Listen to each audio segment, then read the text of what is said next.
Bonjour cher docteur, je m'appelle Amina Al-Farouki. Je travaille chez Elle Magazine aujourd'hui. J'ai l'honneur de poser une question au docteur Akirnek, homme reconnu dans le domaine de la comparaison religieuse et du partage de connaissances spirituelles. Docteur, la question que j'aimerais vous poser est une question que beaucoup se posent, musulmans comme chrétiens. Une question simple, mais qui soulève beaucoup de discussions. Le paradis est-il réservé uniquement aux musulmans? Ma sœur Amina. Merci pour cette question très importante. Que Allah te récompense pour ta démarche de recherche sincère et ton désir de rapprocher les cœurs. Beaucoup de gens, musulmans comme non musulmans, croient que le paradis est réservé à un groupe précis portant une identité religieuse déterminée. Mais cela est une compréhension limitée du message divin. Allah dit clairement dans le Coran, dans la sourate Al-Baqarah, verset 62. Ceux qui croient, ceux qui sont juifs, les chrétiens et les sabéens, quiconque croit en Allah, au jour du jugement, et accomplit le bien, auront leur récompense auprès de leur Seigneur. Ils n'auront aucune crainte et ils ne seront point affligés. Ce verset montre une vérité profonde. Le salut ne dépend pas d'une étiquette religieuse. Le salut dépend de la foi sincère en Dieu, de la croyance au jour du jugement, et des bonnes actions. Beaucoup pensent que le musulman signifie uniquement membre d'une communauté.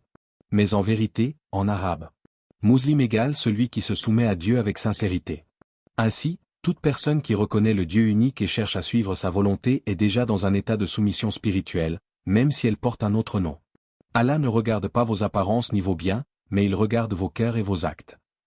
Cela signifie que Dieu juge la sincérité, pas l'appartenance de surface. Parce que Dieu a révélé son message progressivement à travers plusieurs prophètes. Adam, Noé, Abraham, Moïse, Jésus, et finalement Muhammad, paix sur eux tous. Tous sont appelés à adorer Dieu seul et faire le bien. Le Coran est venu pour confirmer et compléter ces révélations. Allah dit en sourate Al-Maïda, 5h3. Aujourd'hui, j'ai parachevé pour vous votre religion. Ainsi, celui qui reconnaît ce message final et le suit est pleinement musulman, dans le sens complet. Celui qui n'a jamais reçu ce message clairement sera jugé justement, selon ce qu'il savait. Car Allah est parfaitement juste. Nous avons compris que le paradis n'est pas une carte d'accès réservée à un groupe de noms, mais plutôt le résultat d'une foi authentique et de bonnes actions. Cependant, pour approfondir ce point, revenons sur une notion essentielle, la justice d'Allah. Allah n'impose pas à un être humain une responsabilité supérieure à ce qu'il peut supporter. Dans le Coran, sourate Al-Baqarah, verset 286, Allah dit: Allah n'impose à aucune âme une charge supérieure à sa capacité.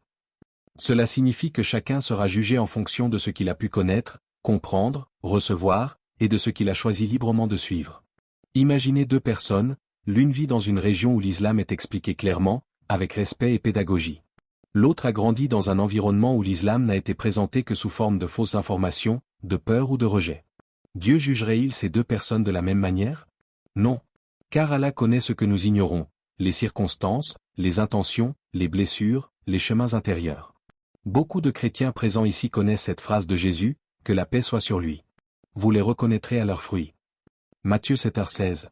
Et Allah nous dit également dans le Coran, 2, 148. Rivalisez donc les uns avec les autres dans les bonnes actions.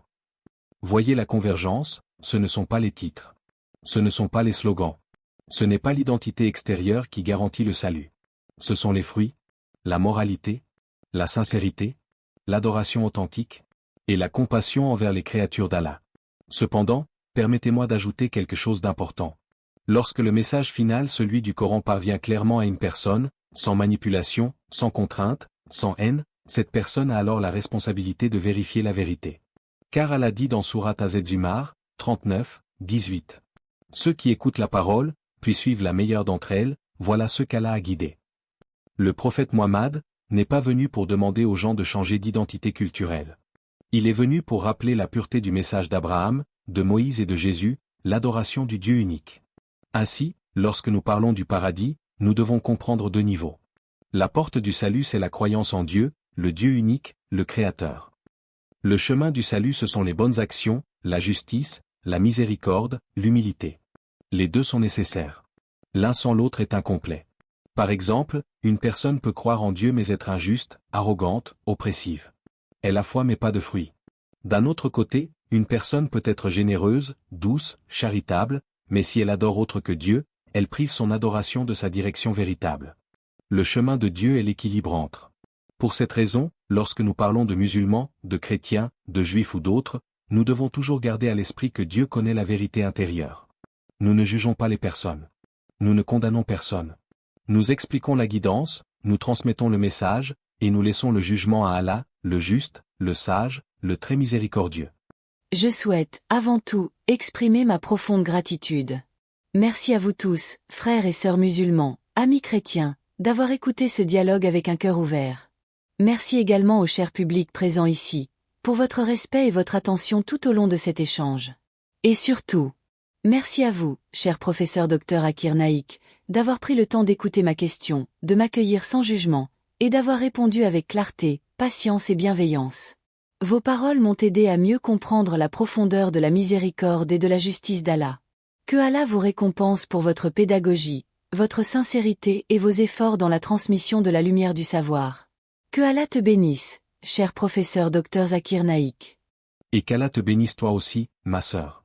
Merci à toi d'avoir posé ta question avec sincérité, avec calme et avec le désir d'approfondir la compréhension de notre religion. C'est ainsi que la connaissance circule, par le dialogue, l'écoute et le respect mutuel. Chers frères et sœurs, le but de ces rencontres n'est jamais de débattre pour vaincre, mais d'apprendre pour s'élever. Nous ne cherchons pas la confrontation. Nous cherchons la lumière, la paix et la guidance. Si vous souhaitez soutenir ce travail de compréhension, de rapprochement et de transmission de la vérité, abonnez-vous à la chaîne Pont de Foi, aimez la vidéo, partagez-la autour de vous et participez dans les commentaires. Vos partages, vos commentaires, vos soutiens, ce ne sont pas de simples clics. Ce sont des actes qui aident à diffuser la connaissance, à toucher les cœurs, à rapprocher les esprits. Et Allah aime ceux qui transmettent le bien. Que la paix soit sur vous tous. Que Allah guide nos cœurs, éclaire nos pas, et nous unisse dans la vérité.